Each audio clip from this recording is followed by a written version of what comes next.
اعوذ باللہ من الشیطان الرجیم بسم اللہ الرحمن الرحیم یا عباد لا خوف علیکم، اور ان سے کہا جائے گا اے میرے بندو تم پر کوئی خوف نہیں، الیوم ولا انتم تحزنون، نہ آج تم پر کوئی خوف ہے اور نہ تمہیں کسی بھی اعتبار سے رنجیدہ ہونے کی ضرورت ہے۔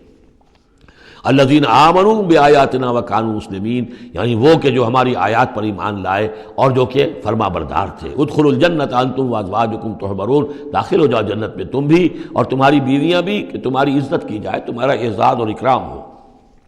یطاف علیہم بصحاف من ذہب، اب ان پر جو ہے خادم جو ہے گردش میں ہوں گے، ان کے رکابیاں ہوں گی سونے کی، واکواب اور آب خورے ہوں گے۔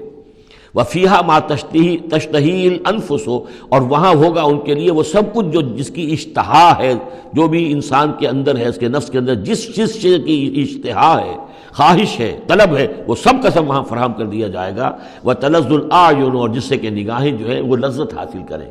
ہر شے نہایت حسین ہوگی، پھول ہیں تو نہایت حسین ہے، اور اگر باغات ہیں نہایت حسین ہے، منظر نہایت حسین ہے، اور اللہ تعالیٰ نے جو ان کو بیویاں دی ہوں گی وہ بھی نہایت حسین ہوں گی۔ وتلذ الاعین وانتم فیہا خالدون، اور تم اب اس میں ہمیشہ ہمیشہ رہو گے۔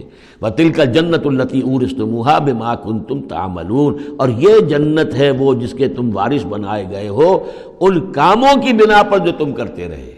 اللہ کی طرف سے ہمیشہ آتا ہے یہ تمہارے اعمال کا ثمر ہے۔ بندہ یہ کہے گا اللہ نہیں، یہ تیرا فضل ہے، تیرا کرم ہے، ہم یہاں نہیں پہنچ سکتے تھے، الحمدللہ الذی ہدانا لہذا وما کنا لنہتدی لولا ان ہدانا اللہ، لیکن یہ کہ اللہ تعالیٰ کی طرف سے قدر افزائی کے لیے، قدر دانی کے لیے فرمایا جائے گا یہ تمہارے اپنے اعمال کا نتیجہ ہے۔ لکم فیہا فاکہۃ کثیرۃ منہا تاکلون، اب اس میں تمہارے لیے بڑے کثیر میوے ہیں، ان میں سے تم کھاتے ہو۔ ان المجرمین فی عذاب جہنم خالدون، اس کے برعکس جو مجرم ہوں گے وہ جہنم کے عذاب میں ہوں گے ہمیشہ ہمیشہ رہنے والے۔ لا یفتر عنہم وہم فیہ مبلسون، ان پر کبھی کوئی ہلکا، کبھی نہ کوئی وقفہ دیا جائے گا نہ تخفیف کی جائے گی، اور وہ رہیں گے اس کے اندر بالکل نا امید ہو کر کہ اب کوئی شکل ہماری یہاں سے چھٹکارے کی نہیں ہے۔ وما ظلمناہم، ہم نے ان پر کوئی ظلم نہیں کیا، ولکن کانوا ھم الظالمین، یہ وہی لوگ تھے جنہوں نے ظلم کیا اپنی جانوں پر۔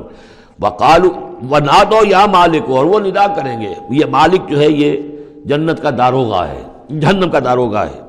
اے مالک، یا مالک، لیقضی علینا ربک، اب تو تیرا رب کو چاہیے کہ اب ہمارا فیصلہ چکا دے، ختم کر دے ہمیں، اب یہ عذاب کی سختی مزید جھیلی نہیں جا رہی، کسی طریقے سے تیرا رب جو ہے مالک ہم پر آخری فیصلہ کر کے اور ہمارا قصہ چکا دے۔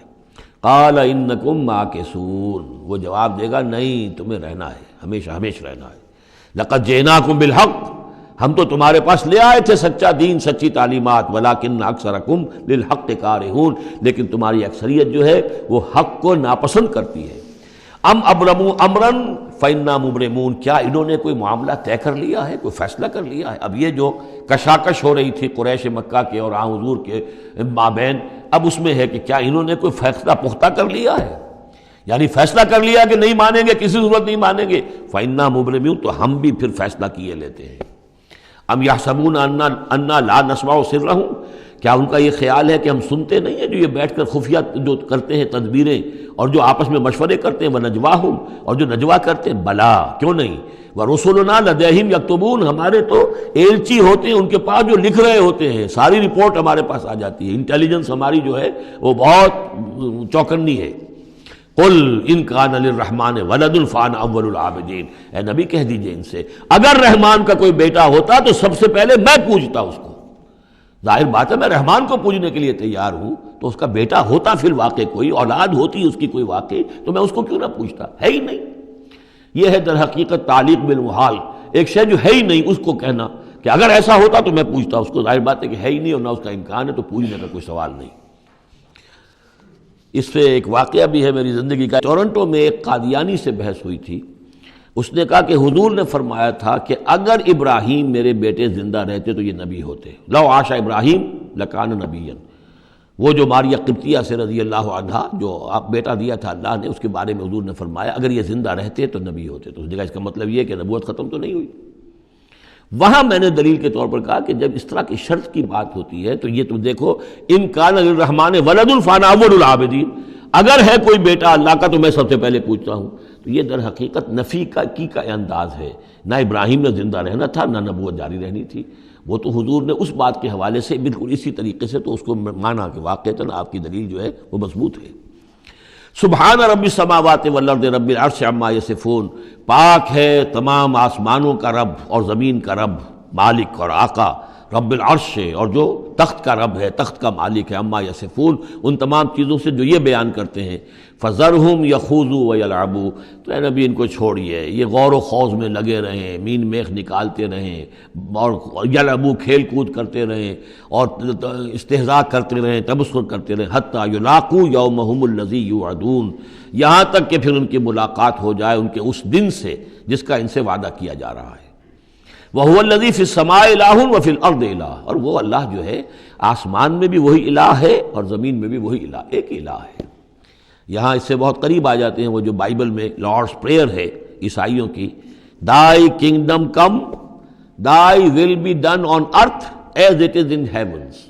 اے اللہ تیری مملکت، تیری حکومت آئے، تیری سلطنت آئے، تیری حکومت اور حاکمیت قائم ہو جائے اور تیری مرضی جیسے آسمانوں میں پوری ہو رہی ہے زمین پر بھی پوری ہو۔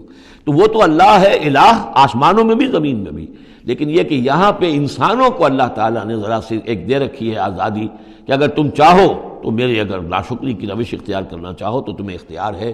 اس کی وجہ سے ظہر الفساد فی البر والبحر بما کسبت ایدی الناس، اس کی وجہ سے یہ سارا فساد ہے، ورنہ یہ کہ یہاں بھی حکومت اللہ ہی کی ہے۔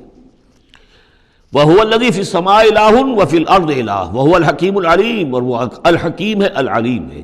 وَتَبَارَكَ الَّذِي لَهُ مُلْكُ السَّمَاوَاتِ وَالْأَرْضِ، بہت بابرکت ہے وہ ذات جس کے لیے ہے بادشاہی آسمانوں اور زمین کی۔ اس نے تو کہا تھا مصر کی حکومت میری ہے، تمام آسمانوں اور زمین کی حکومت صرف اللہ کی ہے، وما بینہما، اور جو ان دونوں کے مابین ہے، وعندہ علم الساعہ، اور اس کے پاس ہے قیامت کا علم کہ وہ کب آئے گی، وإلیہ ترجعون، اور اسی کی طرف تم لوٹا دیے جاؤ گے۔ ولا یملک الذین یدعون من دونہ الشفاعۃ الا من شہد بالحق وہم یعلمون، اور کوئی اختیار نہیں رکھتے وہ کہ جن کو یہ پکار رہے ہیں اللہ کے سوا کسی شفاعت کا، سوائے اس کے کہ جو گواہی دے صحیح اور وہ جانتے ہوں۔ ظاہر بات ہے کہ یہ کہ گواہی صحیح ہوگی، کوئی غلط بات وہاں نہیں کہی جا سکتی۔ وَلَئِن سَأَلْتَهُم مَّن خَلَقَهُم لَيَقُولُنَّ اللَّهُ، اور ان سے پوچھیں گے کہ ان کو کس نے بنایا جنہیں یہ پوچھ رہے ہیں، کہیں اللہ نے بنایا۔ فَأَنَّىٰ يُؤْفَكُونَ، تو پھر یہ کہاں سے پھیر دیے جاتے ہیں، کہاں سے یہ لوٹا دیے جاتے ہیں۔ وَقِيلِهِ، اور قسم ہے نبی کے اس قول کی، یا رب ان ہؤلاء قوم لا یؤمنون، اے میرے رب، یہ فریاد کا انداز ہے، اے پروردگار یہ میری قوم ایمان نہیں لا رہے، یہ نہیں مان رہے، یہ نہیں سن کر دے رہے، یہ نہیں تصدیق کر رہے۔ وَقِيلِهِ یا رب ان ہؤلاء قوم لا یؤمنون فاصفح عنہم، تو اے نبی ذرا درگزر کیجئے۔ ابھی اگر یہ صورت واقعتاً جیسا کہ میرا خیال ہے کہ یہ وہ جو درمیانی عرصہ ہے 4 سال سے لے کر سن 490 سے 890 تک کی ہے، تو ظاہر بات ہے ابھی تو تھوڑا وقت گزرا ہے، فصفح، ابھی ذرا آپ ان سے درگزر کیجئے، آپ اپنا رخ پھیر لیجئے۔ وقل سلام، اور کہیے سلام۔